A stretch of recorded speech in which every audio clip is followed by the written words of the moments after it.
Je voulais vraiment remercier et féliciter toute l'équipe parce qu'elles sont juste exceptionnelles. Toutes ces femmes avec tellement d'énergie, avec tellement d'enthousiasme, qui événement après événement, elles nous ont enchantés.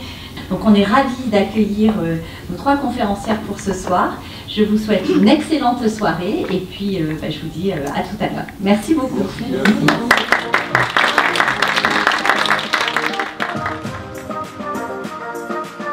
Je vais parler de l'ambitieux projet d'éradiquer le cancer du col utérin par la double technique préventive de vaccin et par le frottis du col utérin pour le dépistage du cancer du col utérin par ce biais.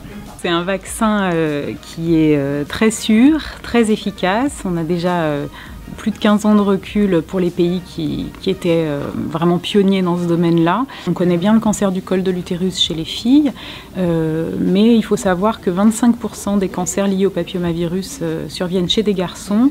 Et donc en dehors du cancer du col de l'utérus, il y a aussi donc chez les filles les cancers du vagin, de la vulve, et dans les deux sexes le cancer de l'anus, les cancers ORL, et chez les hommes les cancers du pénis, qui n'offrent pas de possibilité de dépistage. Donc le vaccin est vraiment une arme très importante.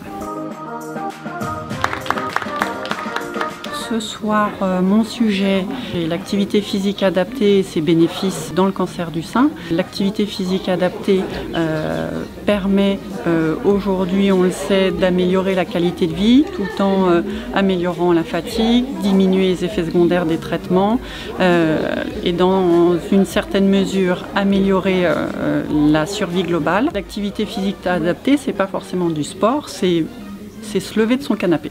Voilà, c'est ça l'activité physique adaptée.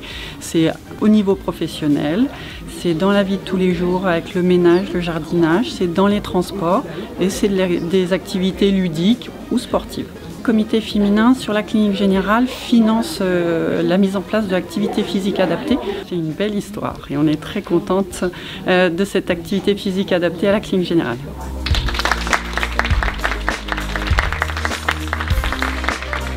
Ce soir, je représente le CRCDC, donc c'est le centre de dépistage régional des cancers. On a pour mission les invitations des personnes qui sont à dépister, donc les femmes et les hommes entre 50 et 74 ans pour le dépistage du côlon, les femmes entre 50 et 74 ans pour les dépistages du sein, et puis les femmes plus récemment, le dernier dépistage c'était le cancer du col utérin et c'était les femmes entre 25 et 65 ans. Lorsque les femmes font des mammographies, dans le cadre du dépistage, il y a une deuxième lecture par un radiologue et il faut savoir que la deuxième lecture récupère entre 6 et 8% de cancers qui n'ont pas été vus à la première lecture, donc c'est vraiment important notre rôle. Notre mission, c'est aussi de rendre le dépistage accessible à toute la population. On a aussi une grosse activité, c'est sur la promotion du dépistage. On intervient sur des forums, on organise des petits coups de poing dans des entreprises par exemple ou dans des hôpitaux pour motiver les personnes à faire leur dépistage.